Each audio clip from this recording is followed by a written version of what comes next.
On this episode, we make a mess.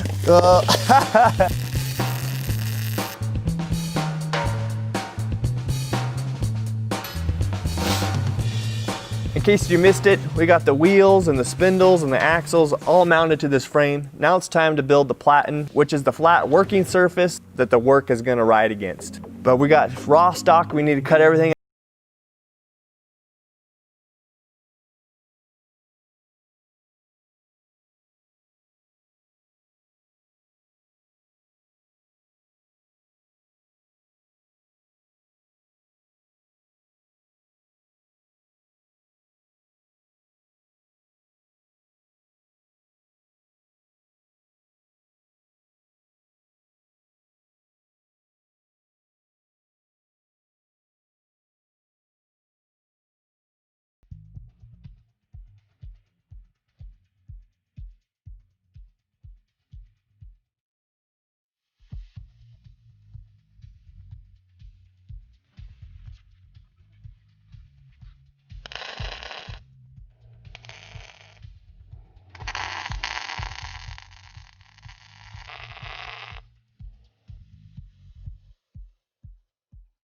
This is where all the magic's going to be happening. This is the platen that we're going to be pushing our material up against. This is a piece of Hardox 1/2-inch plate that's commonly used in earth moving equipment. It's really wear resistant. It's easily weldable. I'm going to use it just for wear surface.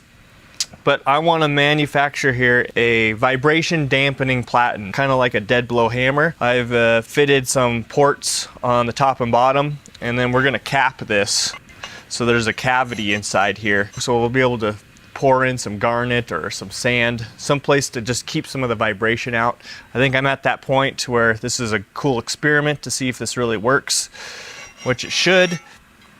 So now we'll fixture it all up and we'll weld it together and we'll start assembling it on the main machine here. So let's get to it.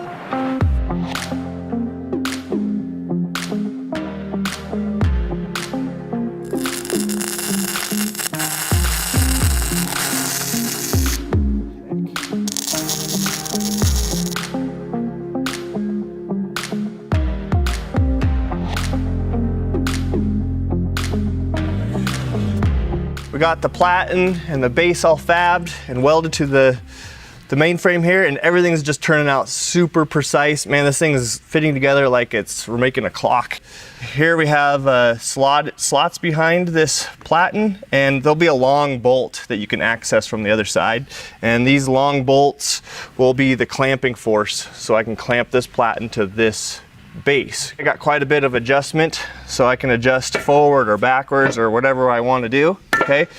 But in order to get that fine adjustment that I'm after, no go-kart inspired belt grinder is complete without some heim joints, right? So I keep these heim joints in the shop all the time. They're super handy for a lot of stuff. If you've never seen these before, one's a left-hand thread, one's a right-hand thread, and you can put a rod or a tube steel between them. And I'm going to put something in here on the bottom and on the top to where I can turn it by hand and really precision dial in the platen whenever I need to be adjusting it or calibrating it. So I think we should tackle that next, and we'll bring you back when that's all done and I'll show you how it works.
Just like that.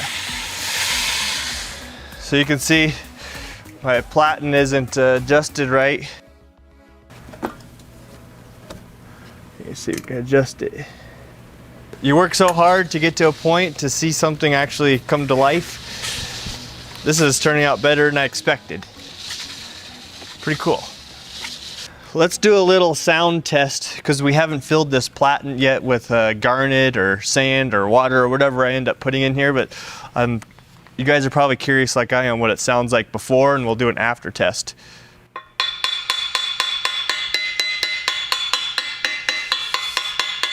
I want to take this platen off, and I think I want to take it to the shaper, and I really want to dial this thing in flat and see how the shaper does cutting this hardened steel plate here. So let's take this thing apart and we'll bring it to the shaper.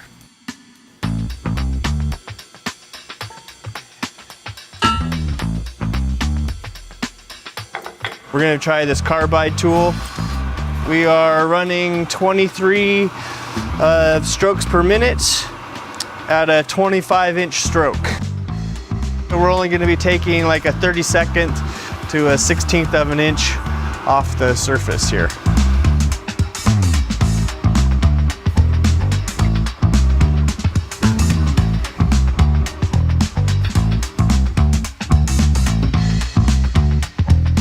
Let's stop the machine and see how the surface finish is looking. Look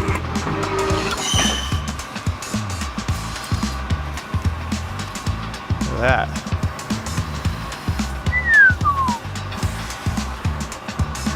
What do you guys think? That looks pretty good. That insert's doing a fantastic job. Absolutely beautiful.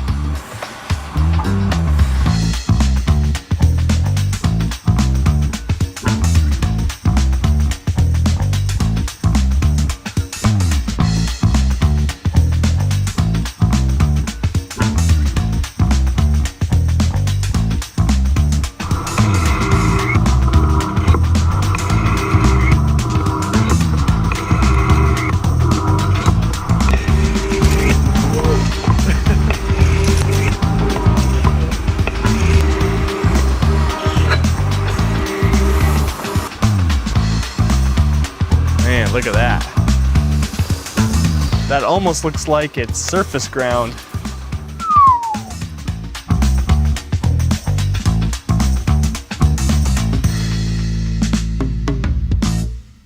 Would you take a look at this? Man, this shaper did a fantastic job on this platen. It almost looks like it's ground. One of the reasons why I kind of like this grain that the surface in the surface is it's really going to help the belt be frictionless as it goes by here. If we did this on the Kearney Trekker or the milling machine, we'd get these swirl patterns, which I think would add friction. So we have our little bosses welded on the back for our adjustments to be able to push this back and forth, our ears to be able to adjust it back and forth, and our plugs. And the plugs are on the top and the bottom, and I'm gonna fill this full of garnet that I use in the water jet. This is a number 80. We'll open this up and I'll show you what it looks like.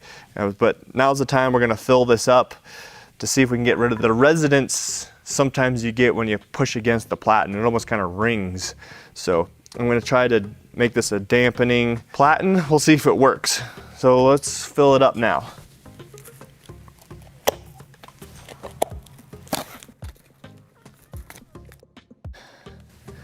Okay, that should work. Somebody should have made the hole bigger.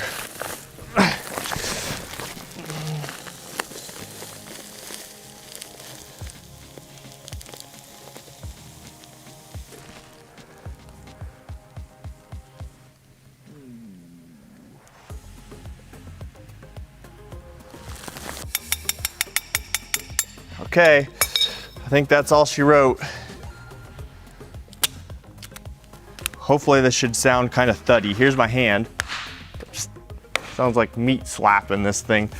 It's feels pretty solid. Let's try this. I don't want to scratch my surface. But, ooh.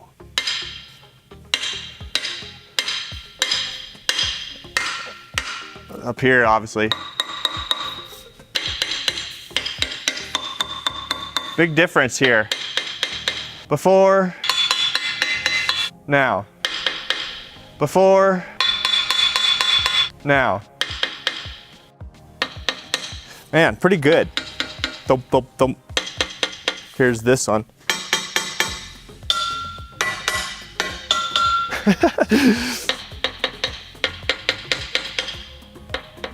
I like it. I'm pushing hard against it. Man, this thing's so smooth. It's very impressive. I don't think the milling machine could do this nice of a job. I was actually pinching this belt. This is something we're grinding. We're pinching this belt in between this and the platen, so it's causing a lot of demand on the horsepower of the motor. Say I wanted to grind this little hooker or something, I can get around to the corner of the platen this way. And then too, I can get to my fasteners through here, but it just provides that extra clearance I needed to be able to roll around the side of the platen. So that's why this frame's cut out like this. Next time we build the working surface for the belt grinder. Please like, comment, subscribe, and I'll catch you on the next one.